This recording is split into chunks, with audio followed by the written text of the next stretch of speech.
Bem-vindo ao canal A Voz da Ampulheta. Se você se interessa por história, filosofia e pelas ideias que moldaram o mundo, já deixa o like, se inscreve e compartilha este vídeo. Muito obrigado.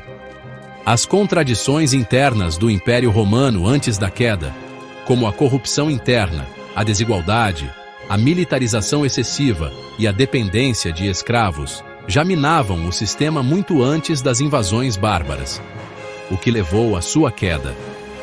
Imagine um mundo repleto de cidades pulsantes, ligadas por uma malha de estradas de pedra que atravessavam continentes. Este era o Império Romano em seu auge, um testemunho da engenhosidade e da ambição humana. A Pax Romana, um período de paz e prosperidade sem precedentes, permitiu que as cidades florescessem como nunca antes. Roma, o coração do império, abrigava mais de 1 milhão de habitantes, uma façanha sem precedentes para a antiguidade. Aquedutos monumentais traziam água fresca de montanhas distantes. As termas ofereciam banho, lazer e sociabilidade. Suas ruas fervilhavam com pessoas de todas as partes do mundo conhecido: comerciantes, soldados, escravos, intelectuais e artesãos. Era uma cidade de magníficas estruturas de mármore, aquedutos avançados e grandes arenas onde gladiadores se enfrentavam e bigas corriam. As arenas, como o Coliseu, encenavam espetáculos sangrentos para uma multidão sedenta de entretenimento. Das ruas ensolaradas de Alexandria ao movimentado porto de Constantinopla, as cidades pulsavam com vida. Elas eram os motores do império. As cidades romanas eram centros de comércio, ciência, política e religião. Comerciantes de terras distantes convergiam. Seus navios carregados de mercadorias exóticas, sedas do Oriente, especiarias da Índia e ouro da África. Mercadores percorriam rotas que se estendiam até a China pela Rota da Seda, trazendo tecidos, especiarias e metais preciosos. O ar vibrava com uma sinfonia de línguas como o latim, o grego, o egípcio, o aramaico, revelando o caráter cosmopolita do império. Teatros ecoavam com risos e aplausos, enquanto filósofos se envolviam em debates animados nos fóruns. Esta era uma era de ouro, uma época em que as cidades brilhavam como faróis da civilização. Este era o Império Romano em seu auge, uma máquina administrativa e militar que transformou o Mediterrâneo em um lago romano. No entanto, mesmo os impérios mais poderosos desmoronam. A partir do século III, sinais de declínio começaram a aparecer: crises econômicas, disputas políticas, inflação e pressões nas fronteiras. No século V, uma série de invasões por povos germânicos, visigodos, vândalos, ostrogodos, acelerou a desintegração do poder romano no Ocidente. Em 476 d.C., com a deposição de Rômulo Augustulo, o último imperador do Ocidente, o Império Romano se fragmentou de forma irreversível. À medida que o império se fragmentava, as cidades sofreram o impacto do declínio. As rotas comerciais tornaram-se perigosas. O fluxo de bens estagnou. A vida urbana, outrora vibrante, entrou em colapso. O fluxo de mercadorias diminuiu drasticamente e as cidades, outrora vibrantes, começaram a encolher, seu esplendor desaparecendo na memória. A queda de Roma em 476 d.C. marcou o início de uma nova era, a Idade Média. À medida que a escuridão descia sobre a Europa, a vibrante vida urbana que caracterizava o mundo romano parecia perdida, um eco distante de um passado glorioso. As cidades murcharam. Seus grandes fóruns e bibliotecas se tornaram ruínas, habitadas por animais e mendigos. As outrora grandes cidades, despojadas de seu esplendor imperial, entraram em um período de letargia, seu destino incerto. O legado de Roma, no entanto, não seria extinto tão facilmente. Das cinzas do declínio, um novo capítulo na história urbana estava prestes a ser escrito. O mundo havia mudado. Estava começando a Idade Média, uma nova era, marcada por desafios e transformações. A queda de Roma não foi só material. O colapso urbano significou o fim de um mundo de ideias, do cosmopolitismo greco-romano, que cedeu lugar à moralidade rural cristã, transformando a relação com o corpo, com o tempo e com o saber. Com a queda da autoridade romana, a infraestrutura que sustentava a vida urbana entrou em colapso, e a ordem que caracterizavam a vida urbana desapareceram. Sem proteção militar nem administração eficiente, as cidades tornaram-se vulneráveis à violência e à decadência. Muitos habitantes migraram para o campo, buscando segurança em grandes propriedades rurais. No caos que se seguiu, a população diminuiu. Os majestosos edifícios públicos, as termas, os fóruns, os teatros e as bibliotecas foram abandonados, caíram em ruínas, foram desmantelados ou reutilizadas como pedreiras, suas fachadas de mármore desmoronando, testemunhas silenciosas de uma era passada. A alfabetização declinou, o acesso ao saber, antes sustentado pelo mecenato romano, praticamente desapareceu. As bibliotecas foram saqueadas ou destruídas, e muitos manuscritos e pergaminhos foram perdidos no tempo. O dinamismo intelectual e cultural que definia as cidades romanas também diminuiu. Com o declínio da alfabetização e a perda de patrocínio, as artes e as ciências sofreram um revés. Mas em meio às sombras, uma centelha persistiu: a Igreja cristã. Cada vez mais organizada, a Igreja preencheu rapidamente o vácuo de poder deixado por Roma. Bispos passaram a atuar como líderes cívicos e juízes. A busca pelo conhecimento, outrora um pilar da vida urbana, refugiou-se atrás dos muros dos mosteiros. O conhecimento foi mantido vivo por monges dedicados. Os mosteiros se tornaram verdadeiros refúgios de saber, copiando obras da antiguidade e preservando parte da herança cultural romana. No entanto, em meio ao declínio, lampejos de continuidade persistiram. Porém, a Europa rural passou a ser dominada pelo sistema feudal. A Igreja cristã, que vinha ganhando influência constante, emergiu como uma força unificadora no mundo fragmentado. A ascensão da Igreja coloca o cristianismo, antes marginalizado, como religião oficial do Império, com Constantino e o Edito de Milão em 313 d.C., e com Teodósio I e o Édito de Tessalônica em 380 d.C., no século IV, a Igreja ocupou rapidamente o espaço vago de poder deixado pelo Império Romano.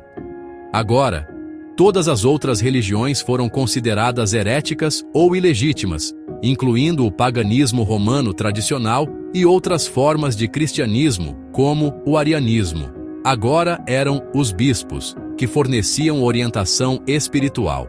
É o início da perseguição aos cultos pagãos, do fechamento de templos e da perseguição a heresias, com bispos assumindo papéis de liderança secular.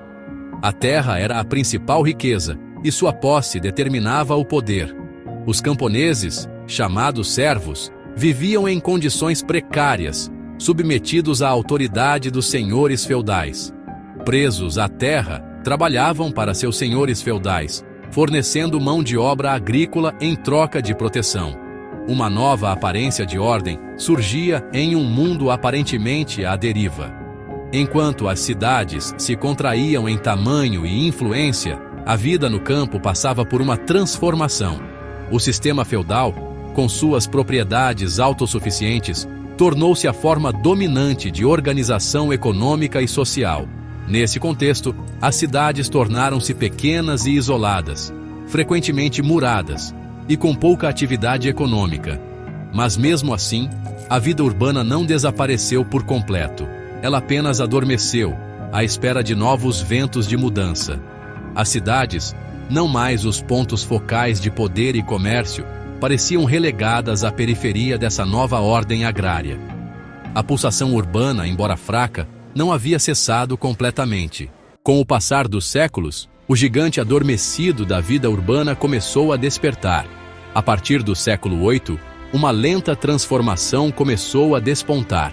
Uma confluência de fatores, muitas vezes sutis e graduais, lançou as bases para um renascimento notável. No campo, as inovações agrícolas desempenharam um papel fundamental. Melhorias na agricultura impulsionaram o crescimento populacional. O arado pesado, capaz de revolver os solos ricos e pesados do norte da Europa, permitiu o aumento da produtividade. O arado pesado, carruca, e o sistema de rotação trienal foram descobertas fundamentais que possibilitaram a maior produtividade nos campos. A adoção do sistema de 3 campos, que deixava um campo em pouso a cada ano, ajudou a reabastecer o solo e reduzir o risco de quebra de safra. Esses avanços levaram a um excedente de alimentos, que por sua vez impulsionou o crescimento populacional. O aumento de excedentes possibilitou o surgimento de mercados locais. Com mais bocas para alimentar, a demanda por bens e serviços aumentou, dando nova vida à economia estagnada. Com mais gente e mais produtos circulando, as sementes de um novo florescimento urbano começaram a germinar. O palco estava montado para um renascimento do comércio e, com ele, o ressurgimento das cidades. A partir do século XI, a Europa testemunhou um período notável de crescimento urbano. Cidades começaram a crescer novamente.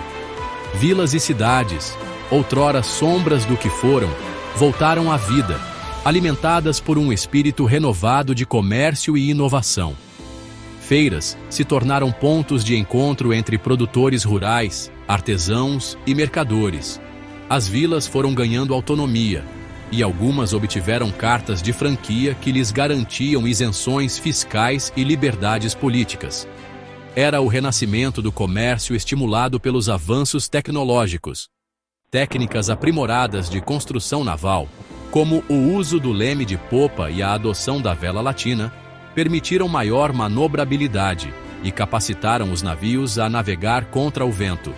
Isso abriu novas rotas comerciais e facilitou viagens de longa distância, conectando a Europa às riquezas do Oriente.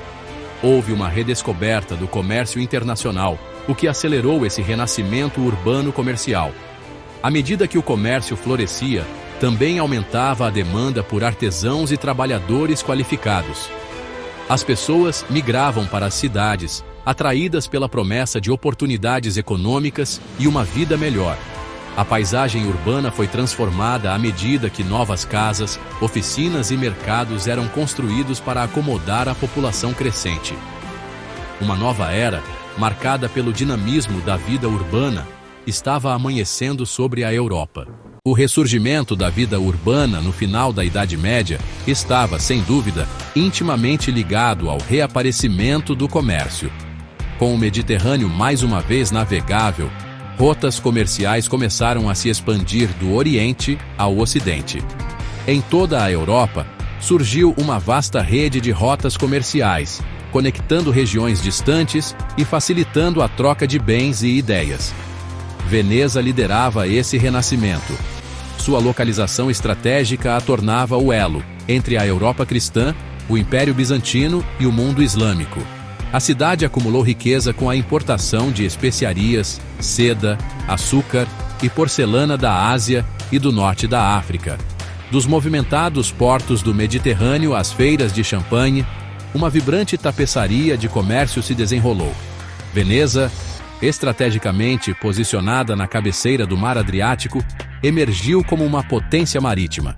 Seus hábeis construtores navais e astutos comerciantes construíram um vasto império comercial, ligando a Europa às riquezas do Império Bizantino no Oriente. Especiarias, sedas e pedras preciosas fluíam para Veneza, transformando-a em uma cidade de riqueza e esplendor lendários. Mais a oeste, sua rival Gênova também se tornou uma potência naval, disputando as rotas comerciais e a influência política. Gênova e Pisa ganharam destaque, com seus navios cruzando o Mediterrâneo, competindo pelo controle de rotas comerciais lucrativas. No norte da Europa, formou-se a Liga Hanseática, uma confederação de cidades comerciais como Lübeck, Hamburgo e Bruges. Juntas formavam uma poderosa guilda mercantil e dominavam o comércio do Mar Báltico.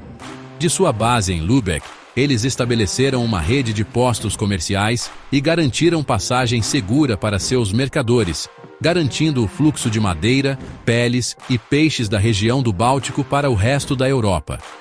Essa aliança protegia rotas e padronizava medidas e moedas, fortalecendo o comércio marítimo no Mar do Norte e no Báltico. As rotas terrestres, embora repletas de riscos, desempenharam um papel crucial no renascimento do comércio. As feiras de Champagne, realizadas anualmente no coração da França, assumiram uma importância estratégica nas rotas comerciais e para comerciantes de toda a Europa.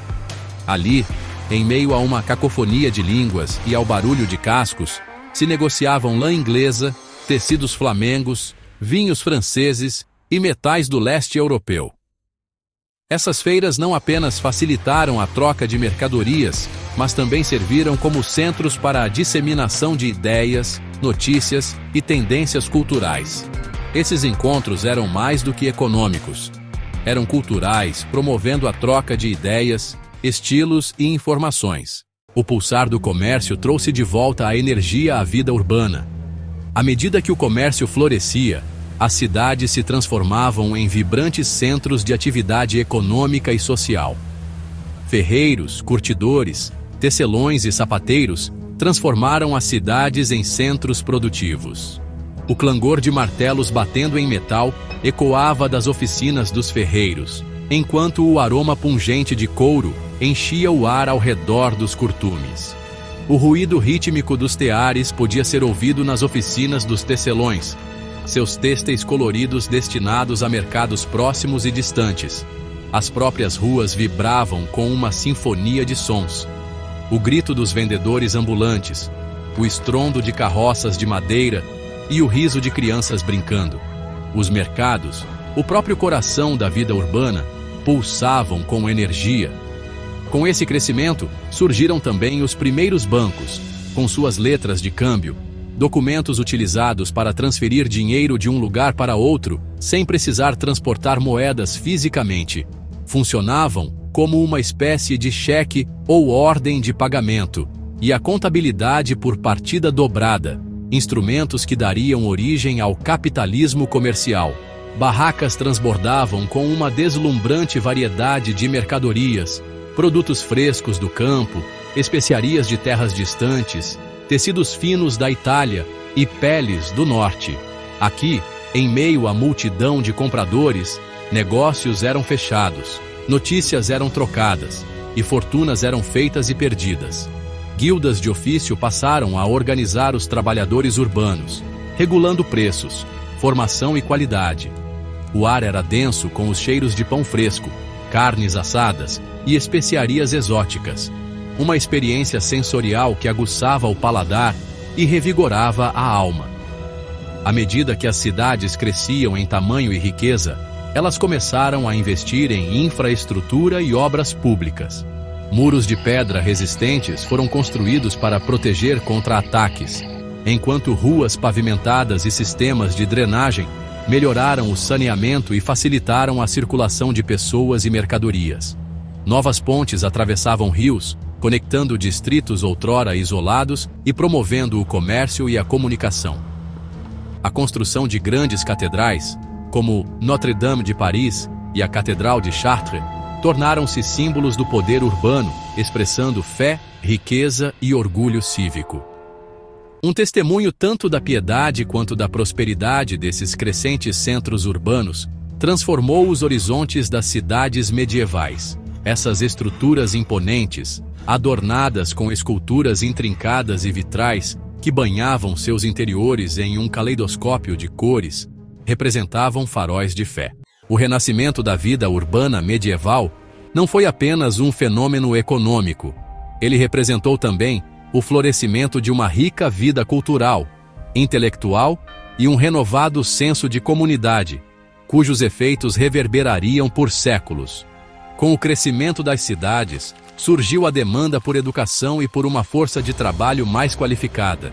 Em resposta, formaram-se as guildas, associações de artesãos e mercadores. As guildas tornaram-se fundamentais nesse período de desenvolvimento. Foi durante o renascimento urbano que as universidades ressurgiram e presentearam a humanidade com a redescoberta das ideias de Aristóteles, através de traduções vindas dos povos árabes. Isso criou uma reconexão entre o saber e as cidades na Idade Média. Essas organizações não só controlavam a produção e o comércio, mas também estabeleciam programas de aprendizagem que permitiam aos jovens adquirir habilidades técnicas e melhorar suas condições sociais, funcionando como um mecanismo de mobilidade social. Aprender um ofício era um meio de melhorar sua posição social. O surgimento das primeiras universidades no século XII, em cidades como Bolonha, Paris e Oxford, proporcionou uma nova era de erudição. Elas se tornaram centros pulsantes de aprendizado, atraindo estudantes de várias partes da Europa, ansiosos por participar de debates acadêmicos, principalmente sobre teologia, direito e medicina. Estudantes afluíam para cidades como Bolonha, Paris e Oxford, atraídos pela reputação de renomados acadêmicos e pela promessa de se envolver em discursos intelectuais. Assuntos como teologia, direito e medicina foram estudados. Esses campos de estudo ajudaram a lançar as bases para o humanismo renascentista, que mais tarde se expandiria e influenciaria profundamente a cultura e o pensamento europeu. Essas universidades não apenas incentivaram o estudo sistemático, mas também proporcionaram um ambiente propício ao livre debate intelectual, um dos principais motores das transformações culturais da época. À medida que as cidades se expandiam e se tornavam mais diversas, com o aumento da mobilidade populacional, novas ideias começaram a se espalhar rapidamente. Isso levou a um espírito renovado de inovação e criatividade, que se refletiu nos avanços em várias áreas, como arquitetura, engenharia e artes. O estilo gótico, que emergiu no século XII, com suas abóbadas de arestas, arcos ogivais e arcobotantes, não só remodelou as catedrais e igrejas, mas também reconfigurou o próprio espaço urbano, marcando uma ruptura significativa com as formas arquitetônicas da antiguidade. Os teatros, que haviam sido quase extintos desde a queda do Império Romano, também experimentaram um renascimento. Grupos itinerantes de atores começaram a se apresentar, trazendo ao público peças de moralidade, comédias farsescas e, especialmente, as populares peças de mistério, que encenavam cenas bíblicas e histórias da vida de santos. Essas produções eram realizadas em praças públicas e outras áreas abertas das cidades, tornando-se uma forma importante de entretenimento e educação moral para a população medieval. A música também prosperou nos centros urbanos. Menestréis e músicos itinerantes viajavam de cidade em cidade, encantando o público com canções de amor, cavalheirismo e aventura. Enquanto isso, os coros das igrejas preenchiam as imponentes catedrais com harmonias etéreas que não só elevavam o espírito religioso, mas também transformavam a própria atmosfera das cidades medievais, que agora estavam cada vez mais conectadas através das artes e da cultura. O renascimento das cidades no final da Idade Média foi, sem dúvida, um marco transformador na história da Europa. Ele marcou a transição de uma sociedade agrária e isolada para uma rede interconectada, onde o comércio, a inovação e o intercâmbio cultural passaram a ser as forças centrais que moldavam o mundo. O ressurgimento das cidades no final da Idade Média foi um ponto de virada na história europeia. As cidades que surgiram das cinzas do Império Romano não eram simples recriações das antigas urbes romanas, mas sim novos centros urbanos, dinâmicos e vibrantes, moldados pelas necessidades e desafios de sua época. Esse renascimento urbano não apenas alterou a estrutura das cidades, mas também teve um impacto duradouro nas sociedades modernas. As cidades contemporâneas, com seus arranha-céus, ruas movimentadas e intensa atividade cultural, são o reflexo direto desse período de crescimento e transformação. Centros vibrantes e dinâmicos, moldados pelas circunstâncias únicas de seu tempo e lugar. O espírito de inovação que caracterizou esse momento histórico A busca incansável pelo conhecimento e o desejo de conexão humana continuam a influenciar profundamente o nosso mundo hoje. Em um certo sentido, podemos dizer que as metrópoles modernas são descendentes diretas dessas cidades medievais, que, apesar de todas as dificuldades, foram capazes de construir um legado de progresso, criatividade e comunidade. O legado desse renascimento urbano ainda está conosco. Refletindo sobre esse processo, vale a pena lembrar que, ao longo da história, o espírito humano sempre foi capaz de se reinventar diante das adversidades. Mesmo em tempos sombrios, como os que precederam o renascimento urbano, as pessoas se ergueram e buscaram formas de melhorar suas vidas, mesmo quando as possibilidades pareciam limitadas. As cidades medievais, com suas comunidades resilientes e inovadoras, oferecem um exemplo claro de como a busca por uma vida melhor pode transformar uma sociedade.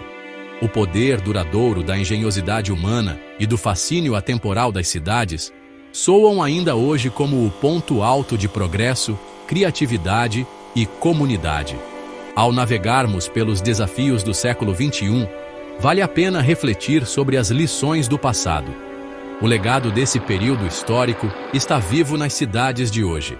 A inovação tecnológica, a busca pela sustentabilidade e a inclusão social podem ser vistas como uma continuação do trabalho iniciado no final da Idade Média. Destaca a importância da inovação, colaboração e livre troca de ideias para impulsionar o progresso e moldar um futuro mais justo e próspero. Para as cidades do futuro, como as medievais, haverá novos desafios a serem enfrentados. Mudanças climáticas, desigualdade social e a crescente digitalização da sociedade serão questões centrais. Contudo, ao adotar o espírito de criatividade, resiliência e colaboração que define o renascimento urbano, podemos enfrentar esses desafios com otimismo. Devemos, portanto, aprender com o passado. A história do renascimento urbano nos ensina que, mesmo nas circunstâncias mais difíceis, a criatividade humana e o intercâmbio de ideias podem moldar um futuro mais justo, próspero e conectado. As cidades do amanhã, assim como as do passado, precisarão não apenas ser centros de prosperidade econômica, mas também faróis de esperança, oportunidade e florescimento humano, impulsionando uma nova era de progresso compartilhado.